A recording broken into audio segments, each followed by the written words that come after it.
Les saludo con un caluroso paz a vosotros, amados hermanos, a los presentes y a los que no están presentes y que después puedan tener la oportunidad de conocer la palabra de Dios de esta noche. Una situación que viviremos esta noche, muy alentadora, porque empezamos a ver el acta de los decretos.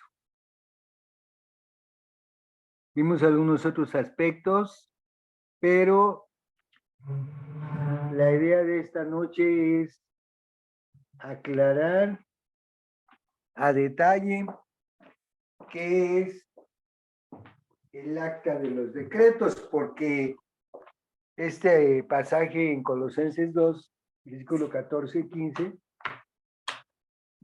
pues ha sido de confusión y de una interpretación muy diferente. Así que la idea es de que investiguemos juntos qué es el acta de los decretos.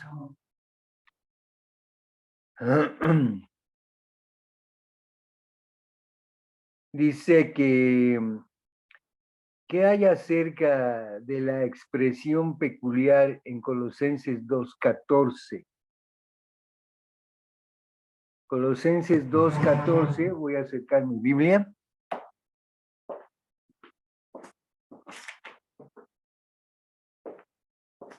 Repito, es un pasaje que a la luz de las Escrituras y especialmente guiados por el Espíritu de Dios, nos tienen que dar una claridad suficientemente expresiva para poder no malinterpretar, sino entender, y no nada más entender, sino poder, hermanos, aprovechar el alimento espiritual. Porque Colosenses 2:14, para los hermanos que no estuvieron en la sesión pasada, bueno, pues aquí dice que anulando el acta de los decretos que había contra nosotros, que nos era contraria, quitándola de en medio y clavándola en la cruz. Repito, ya en la sesión pasada ya hablamos algo de por qué o cómo es de que se ha clavado en la cruz y cómo con la sangre de nuestro Señor Jesucristo nos ha librado y ha quitado de en medio esta acta que era contraria a nosotros, a todos. Pero ahora vamos, repito, a ser específicos en lo que es esta acta, hermanos, llamada acta de los decretos, para saber qué quiere decir, porque el original inspirado en griego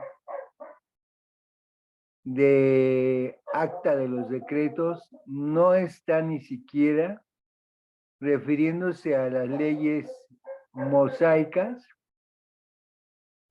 y en efecto esta no es una traducción apropiada. La expresión acta de los decretos en el griego original dijimos que es un cheiregrafón tois doxman, porque otra interpretación se refiere a que esa acta de los decretos que fue clavada y anulada se refiere a la ley mosaica, se refiere a los 10 mandamientos, pero a través de este estudio, bueno, vamos a ver que no es así, sino que es una cosa completamente diferente. Porque esta frase no quiere decir una acta o código de leyes de ningún tipo, así sea levítica o mosaica. No se refiere en absoluto a la ley de Moisés o a las leyes levíticas. Repito, una interpretación que se le ha dado en otros sectores del cristianismo para decir que Cristo clavó los 10 mandamientos, la ley en la cruz y que por lo tanto ya no estamos obligados, ni siquiera estamos necesitados de cumplir esa ley y mucho menos la ley mosaica o levítica. Porque el vocablo griego equivalente a acta se refería originalmente a un pagaré, que todo el mundo conocemos, o a una escritura en la que se reconocía que cierta suma de dinero había sido depositada con el portador, o sea, quien lo recibía, o prestada a él, y que debía ser liquidada en la fecha estipulada dentro del documento. De modo que este es un documento, el acta de los decretos, que por voluntad propia se compromete el portador, o sea, a quien le ha sido depositada, sea una suma de dinero o sea algún otro tipo de valores, reconoce el adeudo y se compromete a liquidarlo en la fecha estipulada sin ningún pretexto. También encontramos que acta, hermanos, del griego es un documento, pero justamente escrito a mano. No como ahora que, bueno, pues todo el mundo usamos el ordenador, usamos algunas otras cosas, hace muchos años la máquina de escribir, pero para entonces, para esos tiempos, lo valioso era la letra de puño y letra de quien reconocía, repito, o quien recibía un valor. ¿Por qué? Pues porque de esta manera era un documento absolutamente original y válido. Acta de los decretos. Decreto es una palabra griega que quiere decir dogma o una declaración doctrinal. Pero aquí también decreto se traduce ordenanzas o edictos. Para poder llegar a la idea, describiendo y definiendo el acta de los decretos, que en esta parte de los decretos, y habiendo dicho que también se traduce como ordenanzas o edictos, quiere decir que hay un edicto, quiere decir un documento que Dios tiene contra cada ser humano. Un edicto, bueno, pues todos sabemos lo que es. Inclusive para los trámites de algún de un documento intestamentario, en el proceso el juez ordena en 3 diferentes fechas cercanas la publicación en varios diarios de lo que se llaman edictos, en donde ese documento en el newspaper, quiere decir que ha sido emitido válidamente por un juez para que, si hay alguna inconformidad dentro del público o que pertenezca a esa propiedad o a ese trámite, y no hay ningún reclamo o ninguna aclaración, se da por hecho ese edicto. Repito, a menos que haya quien levante la mano y diga, oiga, señor juez, estas cosas no son así, son de esta y de esta manera, y aquí están las pruebas, y aquí están las fechas, y aquí estoy yo presente. En este caso, era todavía más válido porque, repito, estaba con la rúbrica y la firma de quien recibía. Así se manejaban las cosas, así, eso era un acta de los decretos. Con el tiempo se extendió a cualquier confirmación de una deuda.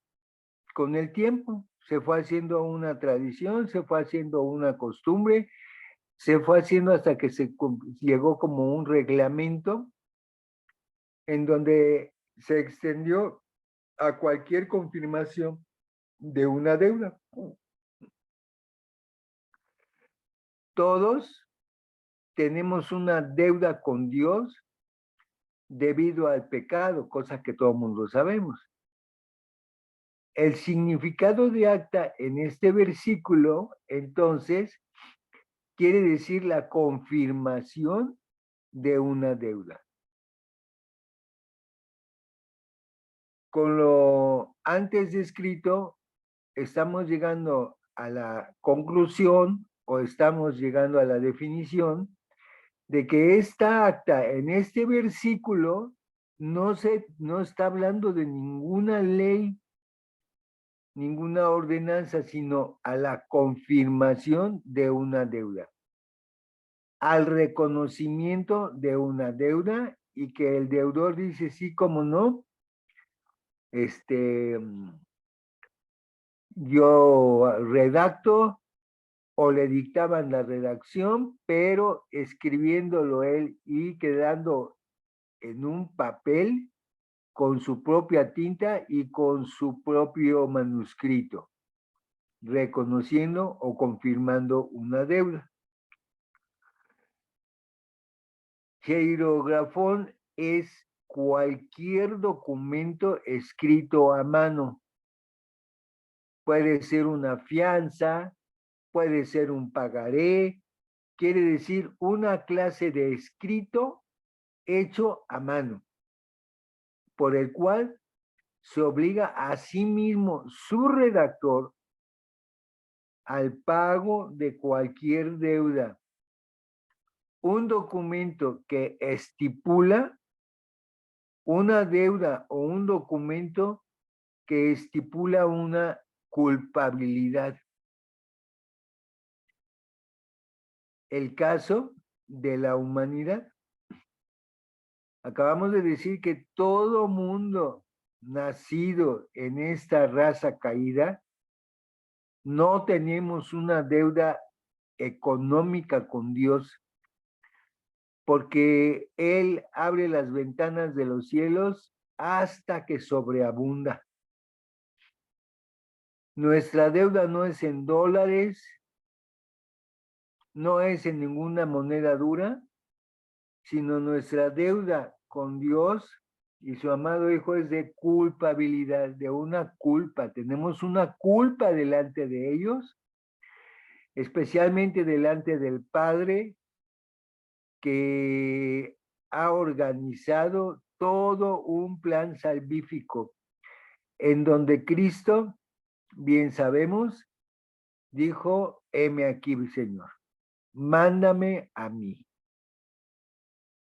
Así que la expresión completa nos dice que los colosenses, a quien les escribió Pablo en esta ocasión habían contraído una deuda de culpabilidad pecaminosa como resultado de haber estado adheridos a las ordenanzas paganas.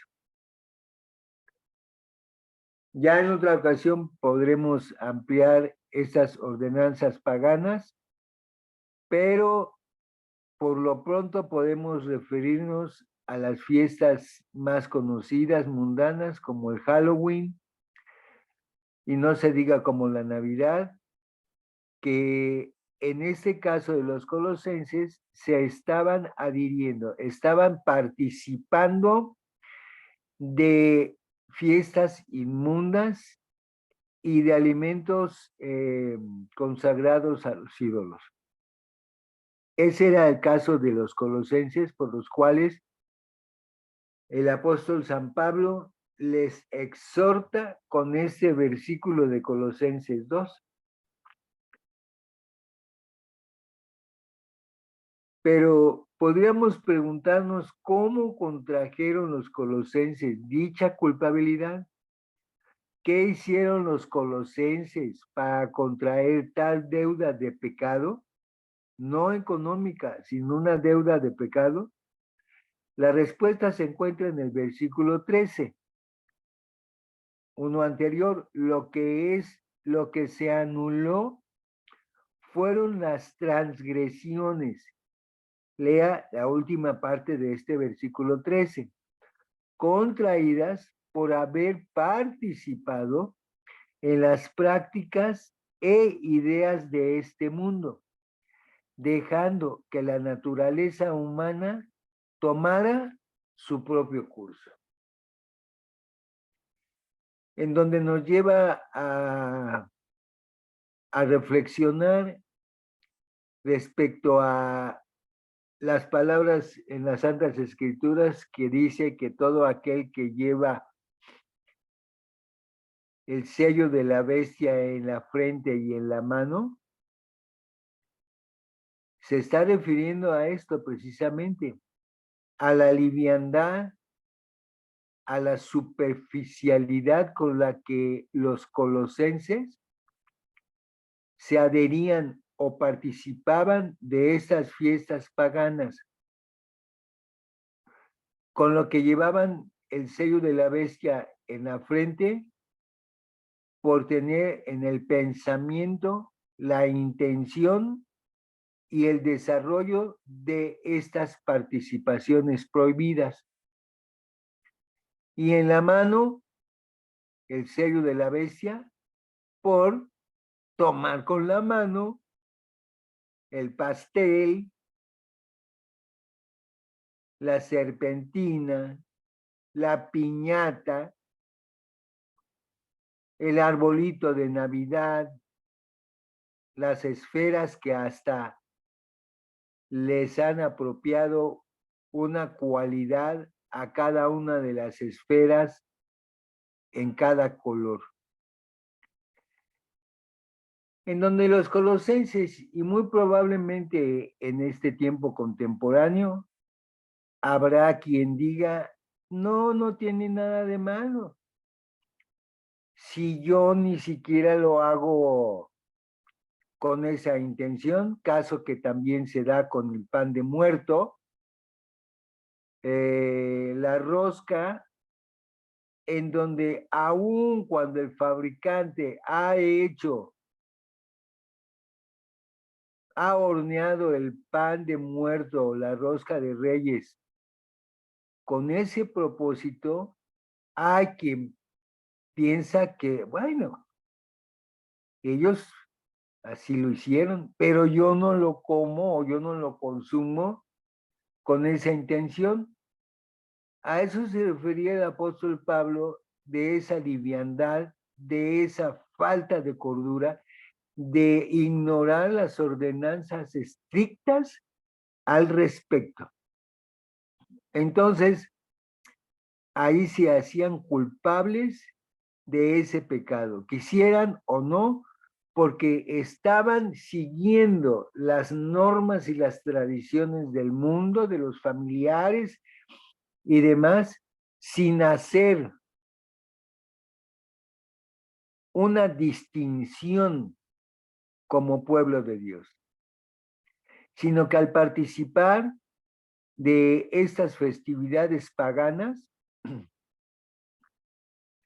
se estaban adhiriendo, quiere decir, estaban siendo igualitos a los desobedientes o a los desconocedores, a los descalificados, que para estas fechas, que por cierto se acercan, participaban sin la menor conciencia y sin el menor temor a Dios.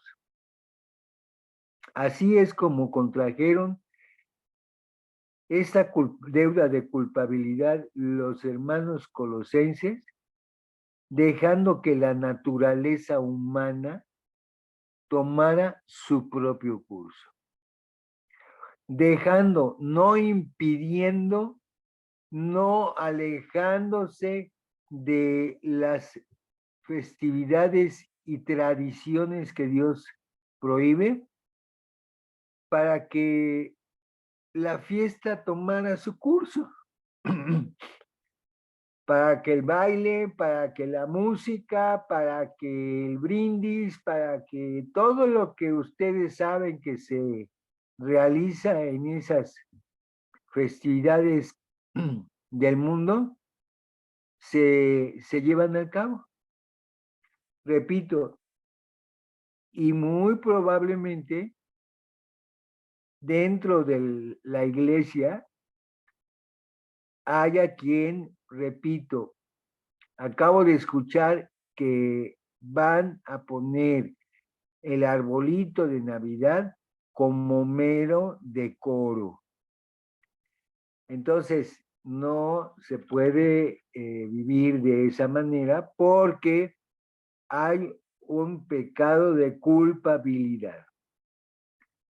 Acta de los decretos que habla contra nosotros, por lo mismo que acabamos de explicar, y que consecuentemente nos será contraria, quitándola de en medio y clavándola en la cruz. Más adelantito explicaremos cómo es que quitándola de en medio y clavándola en la cruz. Como hemos visto, hasta aquí, analizando y haciendo cierto exégesis del versículo, en su primera y segunda parte, hemos visto que no dice nada respecto a los 10 mandamientos. Absolutamente no dice nada respecto a los 10 mandamientos. No dice nada tampoco acerca de la ley de Moisés o fiestas. Simple y sencillamente dice el acta de los decretos. Asombroso, ¿verdad? Que el hombre en sus diferentes nacionalidades, pero los que conocemos de nacionalidad mexicana o latina, como que son muy creativos y muy acomodadores, de en donde este pasaje lo han interpretado como que Cristo clavó en la cruz los 10 mandamientos, pero a ustedes les consta que ni siquiera hay mención de esto. Y como el ejemplo que nos dejaron los hermanos de la primera iglesia, que llegaban y averiguaban y hacían un análisis de lo que se les había platicado, de lo que se les había predicado, perdón, olvidando ese ejemplo, pues generalmente, salvo sus honrosas excepciones, que lo dan por hecho, el congregante lo da por hecho y dijo, pues lo dijo el pastor, lo dijo el ministro, lo dijo el diácono, Y pues así es y vámonos a cenar. El contexto de Colosenses nos prueba que esta acta de los decretos se refiere al registro de nuestros pecados. Esta acta de decretos no se refiere a los mandamientos, sino al registro escrupuloso de nuestros pecados. Colosenses 2:11 lo explica. En él, o sea, en Cristo, también fuisteis circuncidados con circuncisión no hecha a mano, al ni echar de vosotros el cuerpo pecaminoso carnal en la circuncisión de Cristo. Pablo menciona en otra parte de la escritura que debemos ser circuncidados, pero en el corazón. Por lo que seguimos avanzando en el sentido de haber declarado lo que es el acta de los decretos. Confiado en que pueda haber sido suficientemente claro para no abundar demasiado. Pero ahora vamos a ver qué contiene esa acta de los decretos, aunque ya dijimos que se refiere al registro de nuestros pecados.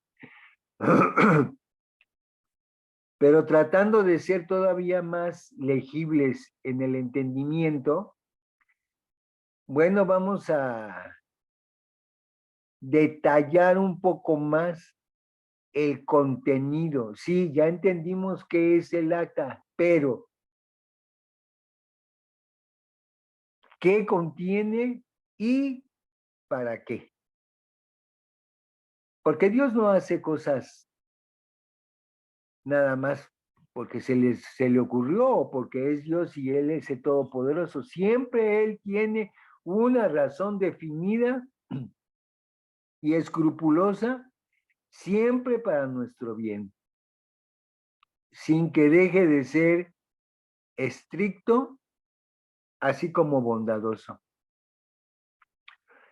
Esos pecados se refiere, hermanos, a una lista interminable de cada acción, pensamiento e intento del corazón con su propósito. Es una lista interminable de cada acción con nuestras manos, con nuestros ojos, con nuestros oídos, pero también una lista de pensamientos e intentos del corazón. Pensamientos que muy probablemente no salieron a la luz, ni los nuestros se dieron cuenta de qué pensamiento traíamos en la mente. Dice el paradigma, ojos vemos, caras vemos, corazones no sabemos. De modo que estos pensamientos, Dios los conoce y los tiene enlistados, se hayan llevado al cabo o no. Y cuando agregamos entre paréntesis con su propósito, traemos a la memoria que Dios conoce el propósito de los pensamientos, hayan salido a la luz o no. Pero Él conoce los pensamientos, los propósitos de nuestros pensamientos, en donde a veces nos sujeta o sujeta al humano, pero a veces lo deja para su propia prueba. . Otro paradigma.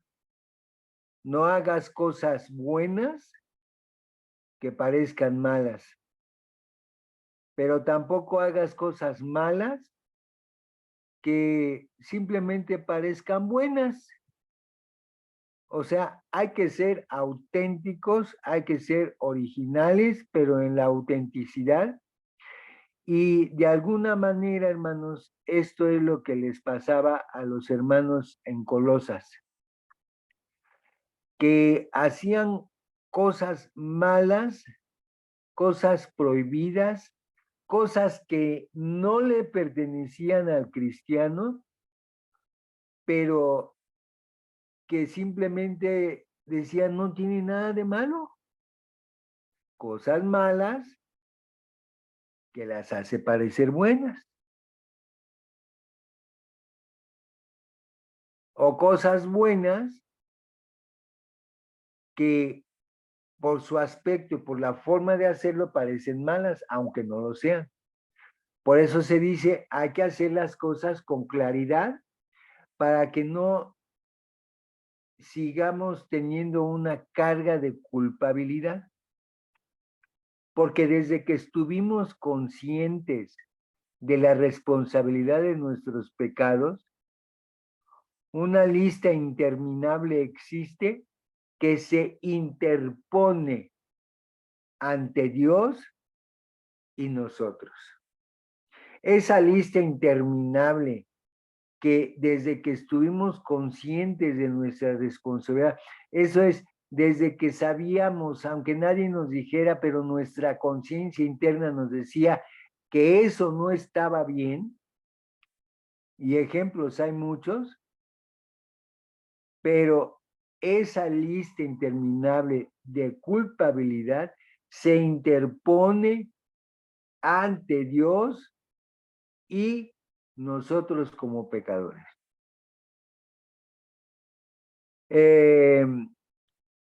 Si usted y yo queremos alcanzar a Dios con las autorreligiones y se interpone porque las autorreligiones se interponen porque se llama la ley de Dios, ahí sí es la ley de Dios, por la cual nos impide el acceso al lugar santísimo, porque antes de que se pueda tener comunión con Dios, esa acta de los decretos se tiene que quitar de en medio, que no se quita bajo ningún supuesto mérito personal y mucho menos humano y corrupto, sino únicamente por el derramamiento de la sangre de su Hijo Jesucristo. A reserva de enriquecer la idea, por eso dice el pasaje que clavándola en la cruz, esa acta, el Señor la quita de en medio y la clava en la cruz con el derramamiento de su preciosa sangre. Nadie más, repito, ningún humano, ningún corpóreo, ningún santito, nadie pudo haber ni hará lo que hizo Cristo en la cruz para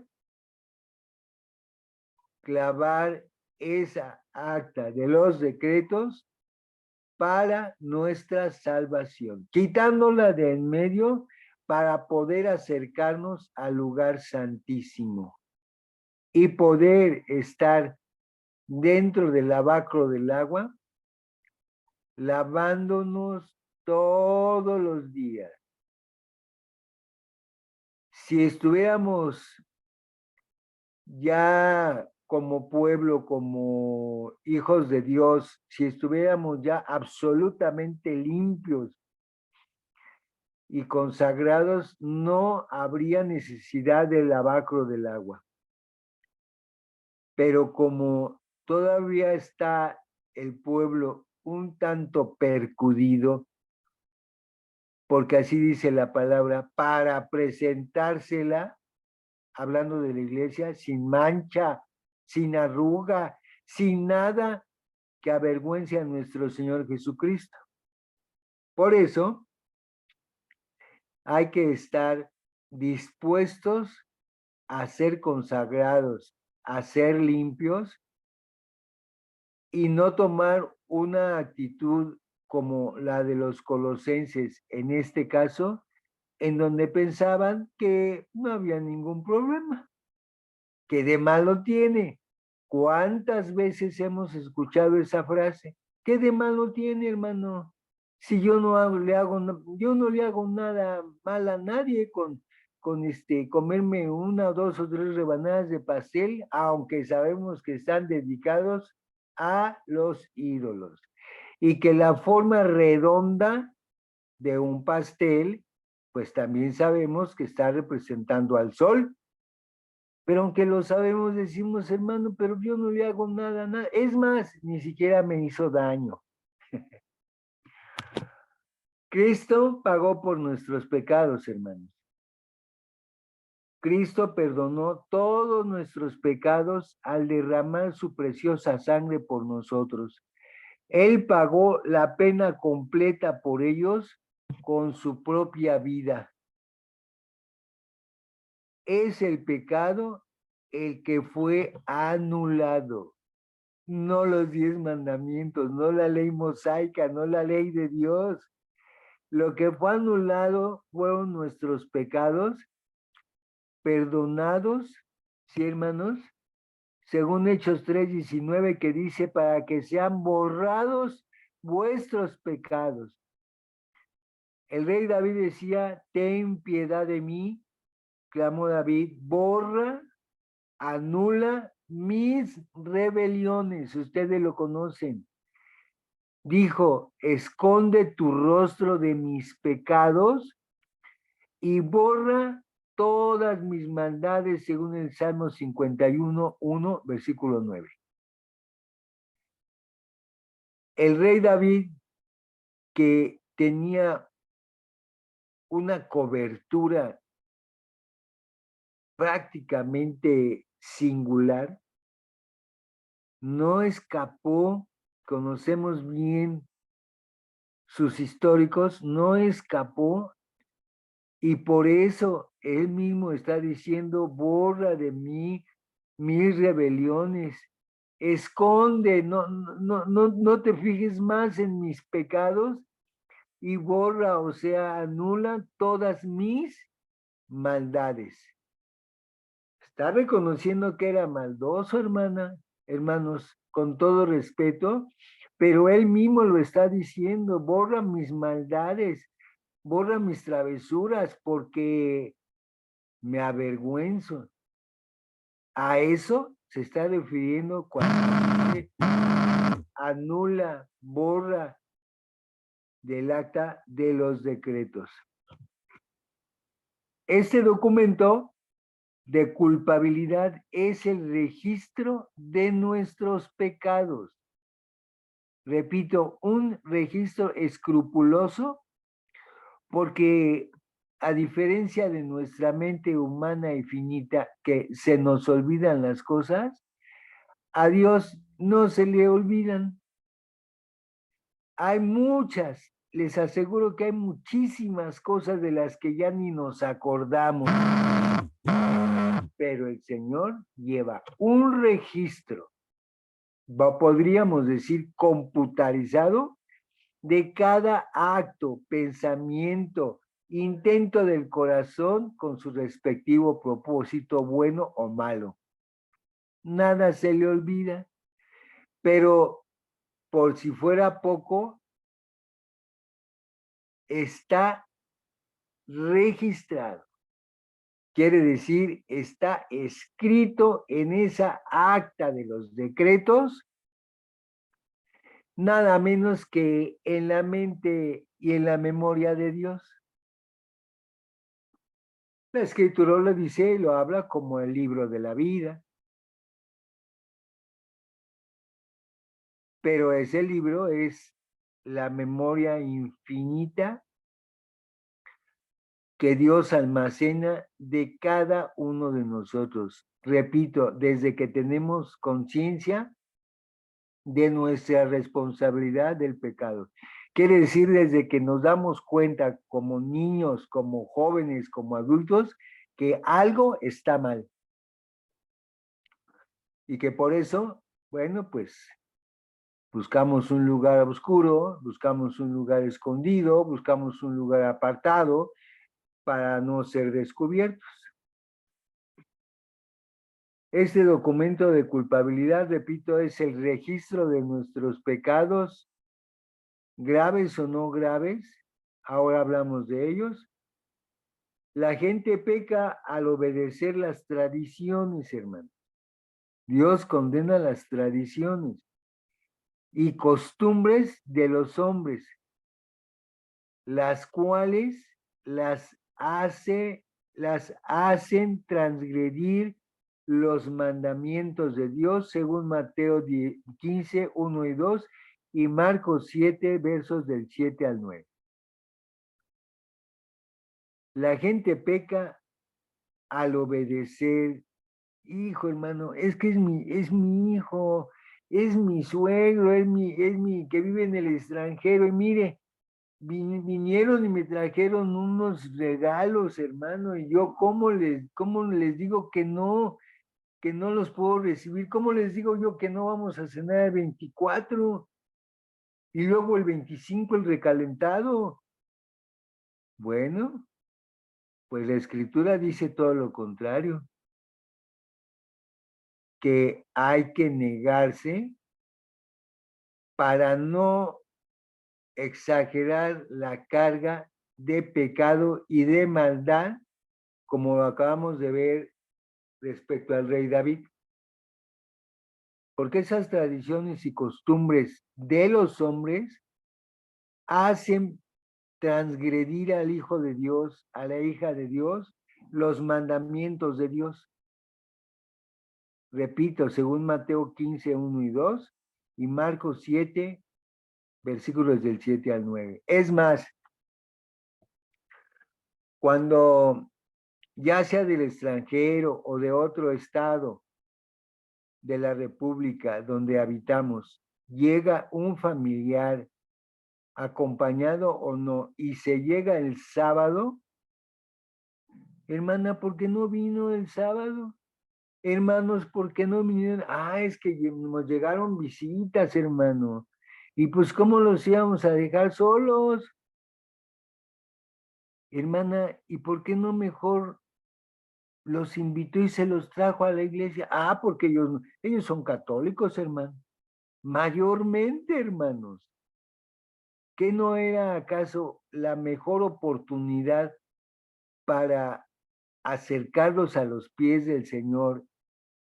Y depende del Señor lo que haga con esas personas. Pero no nos quedamos en sábado, repito, no todo mundo, pero estoy diciendo de que si los colosenses, teniendo tan cerca a Pablo, se equivocaban, bueno, pues es probable que nuestra humanidad nos impide hacer lo mejor y nos quedamos en casa. Y lo peor, que la escritura dice que el sábado es un sábado santo, apartado, en donde no tenemos que hacer nada, dice, ni hablar nuestras cosas. Y hay quien dice, hermano, pero pues si no hicimos nada malo, ahí estábamos. Sí, pero estaban hablando cosas de la familia, de los eventos, de tantas cosas humanas, deshonrando el sábado, dándole lugar a los no creyentes, pues porque sería una grosería, hermano, dejarlos en casa. Entonces, a eso se refiere el apóstol Pablo, que estas cosas que pueden parecer que no son tan importantes, pues son participar y hacerse cómplices de algo que Dios aborrece. Así que estamos hablando de que esta acta, ahí se concentra todas nuestras transgresiones sin que falte una sola. Todas. Tampoco ninguna que sobre, sino Dios es justo y nada malo que nos corresponde. Pero como esa acta de los decretos está llena, completamente llena de todo lo que acabamos de decir, entonces, bueno, pues Cristo tuvo que hacer algo para ayudarnos. Por eso esta acta de los decretos, este documento de culpabilidad pecaminosa, fue clavada por Cristo sobre el madero o cruz. Cuando dice madero o cruz, se refiere a que donde fue clavado Cristo o los delincuentes que llegaban hasta la cruz, es porque esa cruz se componía de dos maderos, de dos troncos, por decir así. Cristo fue obligado a llevar su cruz y luego José de Arimatea, que venía del campo. Pero no era la cruz completa, hermanos.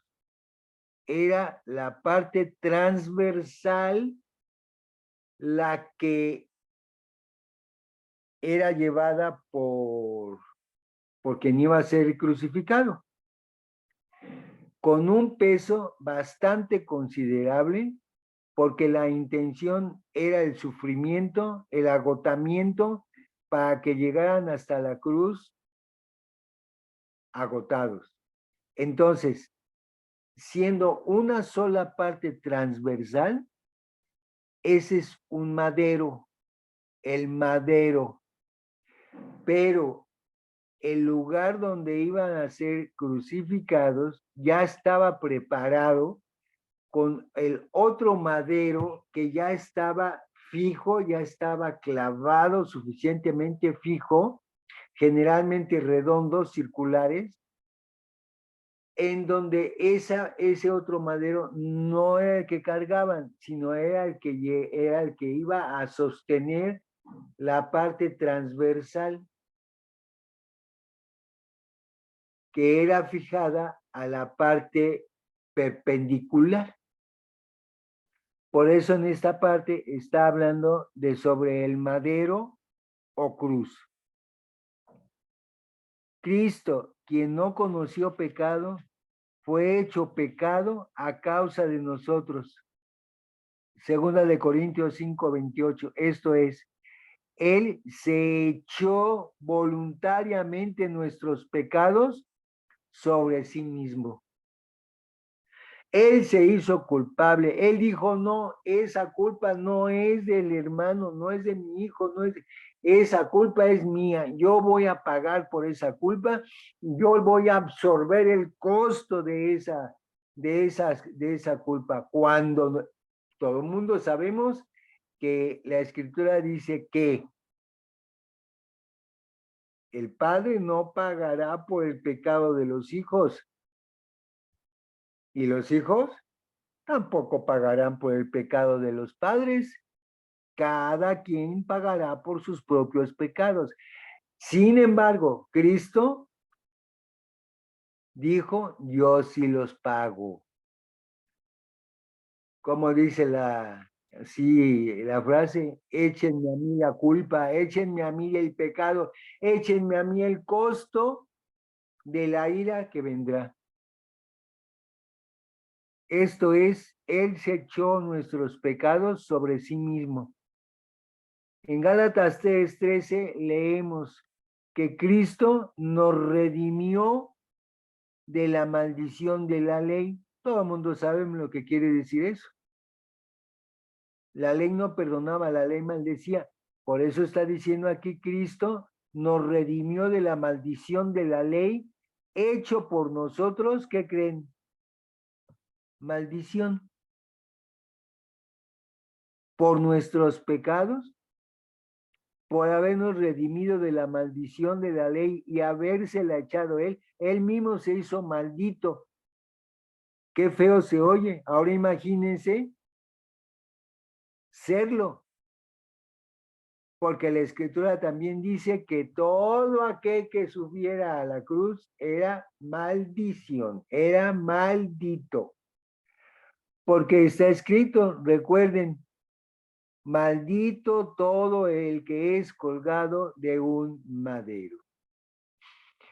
Así que repito, si se oye feo, si se oye corriente decir que Cristo se hizo maldito al subir a la cruz, pues nada más imagínense qué habrá sentido él de subir a recibir la maldición que teníamos a causa de la ley de cada uno de nosotros.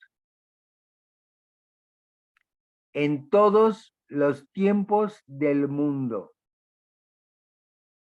¡Qué valor! ¡Qué amor tan incomparable que en esta vida, hermanos, no vamos a comprender ese amor!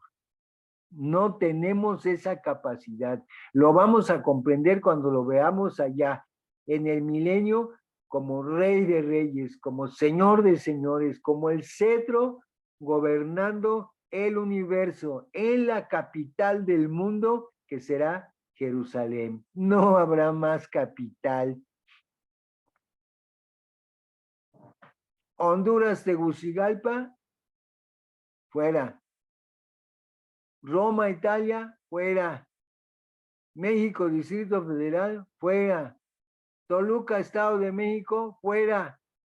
La única capital del mundo será Jerusalén, porque será donde gobernará con vara de hierro al mundo entero.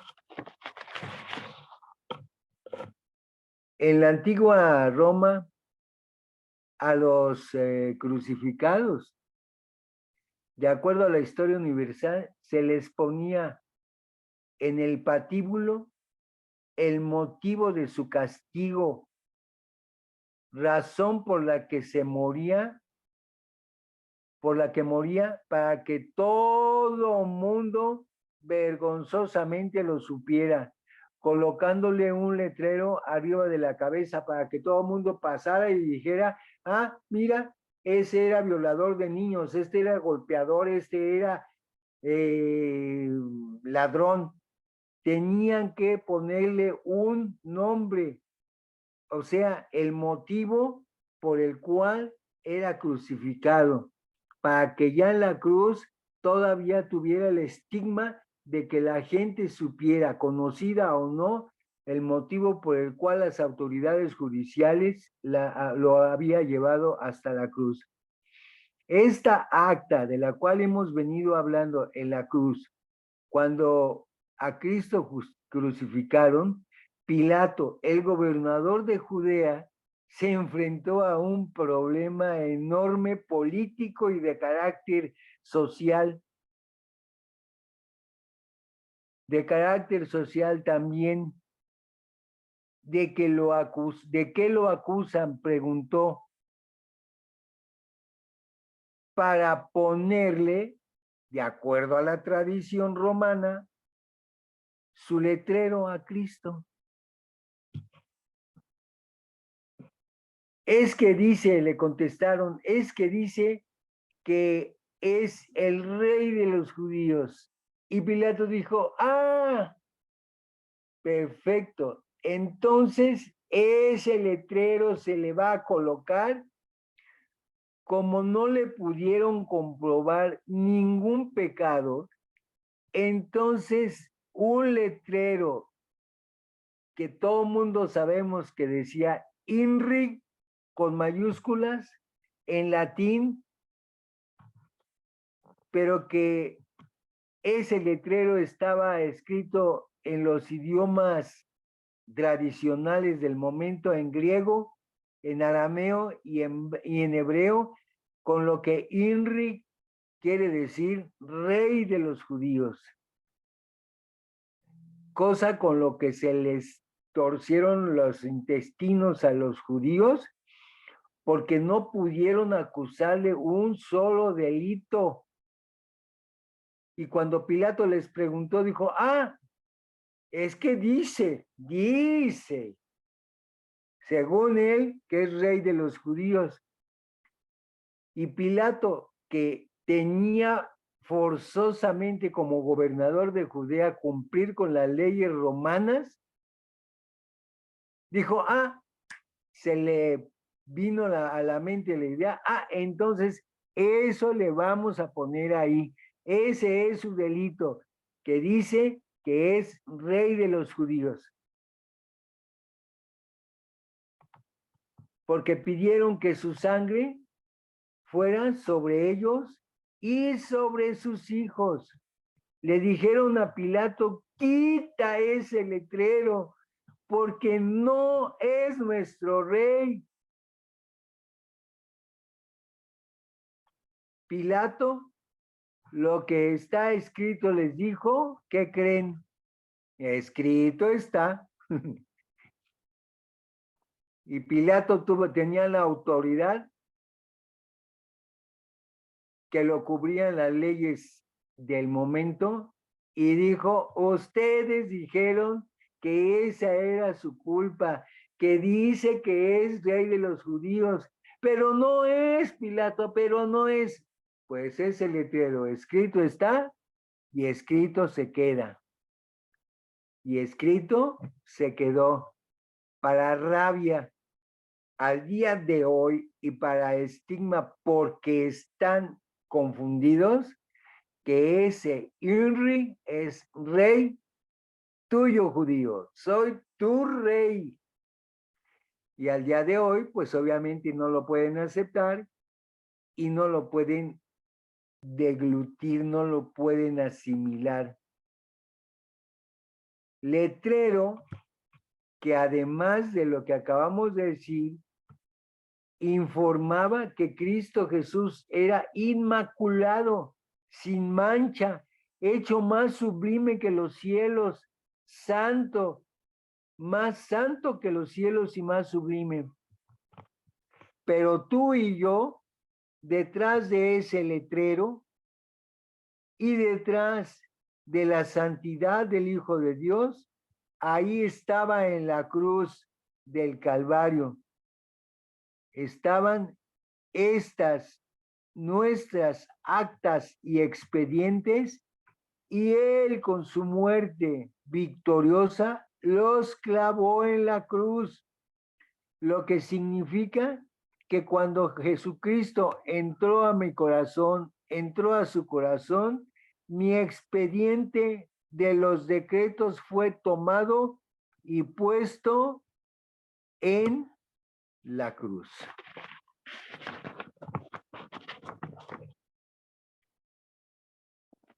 Y cuando Jesús murió, era para pagar todos estos pecados que eran contra mi vida, que me causaban y prometían un juicio futuro.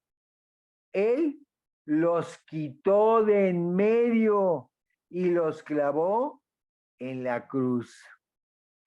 Los quitó de en medio como un verdadero obstáculo para que usted y yo y el mundo entero pudiera llegar al lugar santísimo.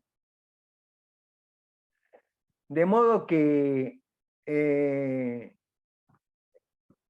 por eso dice que fue clavada esta cédula de los decretos en la cruz. No más pecado, no más culpable, ¿sí? Cuando Cristo fue crucificado, en el madero o bien cruz, él fue hecho maldición. Ya dijimos parte de esto, al apropiarse nuestros pecados. La ley no era una maldición, pero el pecado, debido a la transgresión de la ley de Dios, colocó un pagaré o acta de deuda sobre nuestras cabezas. Así como a él le colocaron el INRI, a nosotros nos ha colocado una deuda de culpabilidad.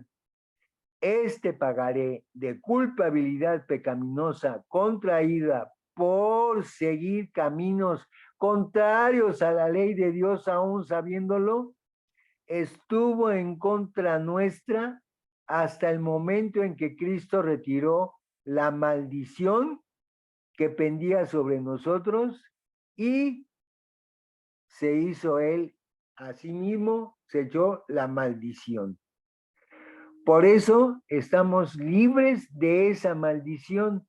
La ley no fue clavada en el madero o cruz. Cristo fue el que fue clavado, según Juan 19, 17 y 18. El registro de nuestros pecados, quédese tranquilo, duerma tranquilo, fue clavado sobre el madero, sobre su cuerpo, sin manera de poderse desprender de ellos, porque lo hizo por amor, porque desde los cielos sabía a lo que iba a venir y no permitió que ni Pedro, ni Judas, ni Satanás le impidieran subir a la cruz para clavar tu cédula de los decretos, mi cédula de los decretos, y hacerme libre, ¿sí? Para hacerse él culpable. Por respeto a su tiempo, hermanos, vamos a suspender ahora para continuar el día de mañana y para revisar cómo es que conquistó el pecado en su carne. Algo que no puede el ser humano comprender, cómo que conquistó el pecado en su propia carne, en su divinidad.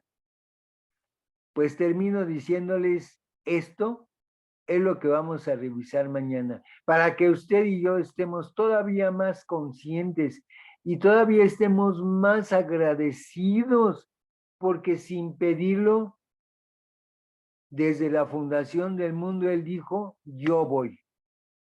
A mí mándame, Padre, yo pago, yo pago. Cuando alguien en un evento circunstancialmente da la buena noticia de yo pago la cuenta, sin importar el monto, todo mundo para sus adentros dice, bendito Dios, ay, qué buen hermano, ay, qué buen amigo, ay, qué buen jefe. Ahora imagínense cuando Cristo dijo, yo pago por ti, yo pago la cuenta. ¿Cuánto debes? Señor, 10,000 denarios serían pocos, pues yo los pago. Ahora termino diciendo, Señor, muchísimas gracias, porque te acordaste de mí aún cuando no había yo nacido, para cuando fuera yo traído a este mundo, tuviera tu perdón. Gracias, bendito Padre. Ahora ayúdame a ser más agradecido, dame la fuerza para poder ser obediente, para poder celebrar sábado tras sábado, de tarde a tarde, y no ser un cristiano vespertino o matutino, y no ser un cristiano que va un rato a la iglesia y que siente que ya cumplió y que todavía se le olvida entregar sus diezmos y sus ofrendas. Ayúdanos, Padre eterno, porque por eso los 10 mandamientos dice, acuérdate, acuérdate, acuérdate, porque sabe que somos medio olvidadizos. Entonces vamos a pedirle que nos ayude para que nos refresque la memoria y para que podamos ser no ortodoxos, pero sí cumplidores, sí fieles, sí todavía más fieles por gratitud, hermanos, para que no nos llame en el día postrero siervo inútil, porque lo que tenías que hacer, esto hiciste nada más, no me diste el plazo. Ahora imagínense el no hacer lo que teníamos que hacer. Siervos inútiles, apartaos de mí, obradores de maldad.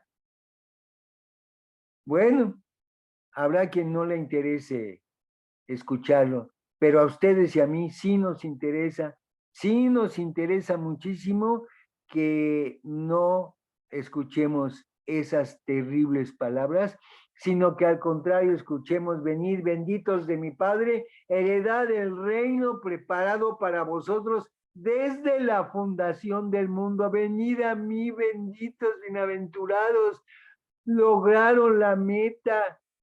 Nadie les impidió, porque ustedes brincaron los obstáculos necesarios, así como Cristo brincó todos los obstáculos y aún ni Satanás pudo hacerlo caer en tentación, con hambre, con sed, con frío, en el desierto, en el monte, después de 40 días y 40 noches de ayuno. Mis mejores deseos, hermanos. Prepárense, porque mañana concluimos este tema en la parte vespertina, pero con mucha gloria, con mucho amor para nuestro Señor y con mucha gratitud, porque el veredicto es salvos, no culpables. Así que conservemos ese título y nos vemos mañana. Por lo pronto les deseo que descansen y que las palabras del Santísimo las tengan sobre su mente y sobre su corazón y sobre su mano, y no permitan que la mano y la mente se llenen de la marca de Satanás. Dios les bendiga, amados hermanos, y gracias por sus finezas. Paz a vosotros.